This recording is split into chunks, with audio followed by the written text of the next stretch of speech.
High একাদশ শ্রেণীতে ভর্তিরত শিক্ষার্থীরা সবাই কেমন আছো? আশা করি সবাই ভালো আছো।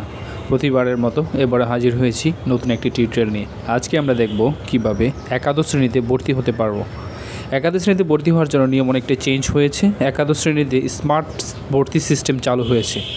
আগে সচরাচর আমরা রুল এবং মোবাইল নাম্বার দিয়েই আবেদন করতে পারতাম, কিন্তু এখন আপনার নিয়মটা অনেকটাই চেঞ্জ হয়েছে। প্রথমে আপনাকে সাইন আপ করে নিতে হবে।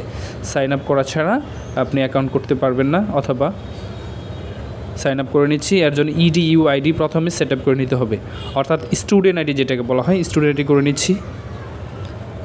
স্টুডেন্ট আইডি আপনি যদি জেনারেল বোর্ড হয়ে থাকেন সেক্ষেত্রে বোর্ড স্টুডেন্ট এখানে ক্লিক করবেন। তারপর আপনি যদি ওপেন ইউনিভার্সিটি হয়ে থাকেন সেক্ষেত্রে এটা অন্যান্য বোর্ড হন, সেক্ষেত্রে নিচেরটা। আমরা যেহেতু জেনারেল বোর্ডের, সেক্ষেত্রে জেনারেল বোর্ড সিলেক্ট করে দিব, অর্থাৎ বোর্ড স্টুডেন্ট ক্লিক করে দিচ্ছি। দেওয়ার পর বোর্ড দিয়ে দিবেন, আপনি যেই বোর্ডের সেই বোর্ডটি সিলেক্ট করে দিবেন, দিয়ে দিচ্ছি। তারপর পাশের সাল দিয়ে দিলাম। তারপর রেজিস্ট্রেশন নাম্বার, স্টুডেন্টের রোল নাম্বারটি দিয়ে দিন।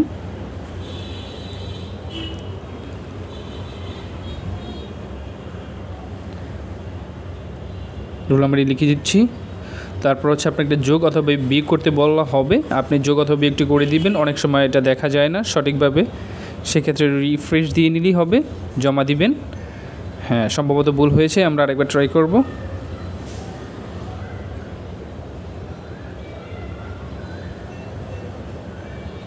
আমরা আরেকবার দেখে নিচ্ছি যোগটা ঠিকঠাক হয়েছে কি না। যোগ অথবা বিয়োগ যে কোনো একটা থাকবে, জমা দিন। এবার হয়ে গিয়েছে।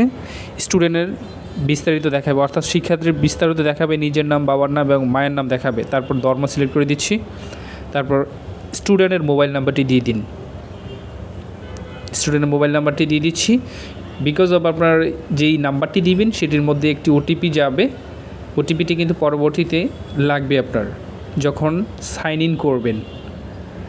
নাম্বারটি কোনো মতেই, এসএমএসটি কোনো মতেই কাটা যাবে না। আমি নাম্বারটি দিয়ে দিচ্ছি।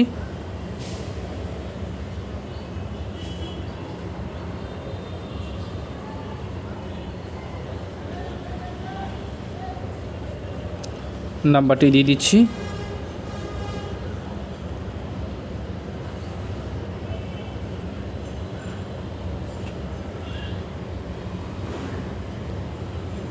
পুনরায় নাম্বারটি দিয়ে দিবেন, সেম নাম্বারটি দুবার দিবেন। তারপর স্টুডেন্টের জন্ম নিবন্ধন নাম্বার যদি থাকে, জন্ম নিবন্ধনের নাম্বার দিয়ে দিবেন। পরবর্তীতে যখন আপনি আপনার অ্যাকাউন্টের তথ্য ভুলে যাবেন অথবা রিকভার করবেন, এর জন্য কাজে লাগবে। যদি না থাকে দেওয়া দরকার নেই, থাকলে দিয়ে দিবেন। আমাদের যেহেতু এখন সাথে নেই জন্ম নিবন্ধনটা, সেক্ষেত্রে আমরা দিচ্ছি না। সব কিছু ঠিকঠাক থাকার পর আপনি জমা দিন এখানে ক্লিক করবেন। জমা দিনে ক্লিক করুন। ক্লিক করার পর আপনার সামনে ইডিইউ আইডি, অর্থাৎ আপনার একটি স্টুডেন্ট আইডি চলে আসবে। স্টুডেন্ট আইডি কখনও হারানো যাবে না, হারালে আপনারই সমস্যা হবে। সেক্ষেত্রে আপনি স্ক্রিনশট অথবা মোবাইল দিয়ে ছবি তুলে রাখতে পারবেন। তারপর সাইন ইন এখানে ক্লিক করুন। অনুগ্রহপূর্বক সাইন ইন ক্লিক করুন। আমরা ক্লিক করে দিচ্ছি। তারপর আমাদের মূল পেজে নিয়ে আসবে। তারপর লগ ইনে ক্লিক করুন। লগ ইনে ক্লিক করে দিচ্ছি। এখন দিস সাইট কান্ট ওয়ার্ক, এখন সার্ভারটি ঠিক নেই। যখন সার্ভারটি ঠিক হবে তখন কিভাবে লগ ইন করতে হয় সেটিও দেখিয়ে দিব, এবং প্লাস কিভাবে আবেদন করবেন সেই নিয়ে পরবর্তীতে আমাদের একটি ভিডিও আসবে।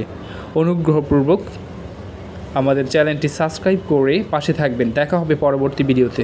ভালো থাকবেন।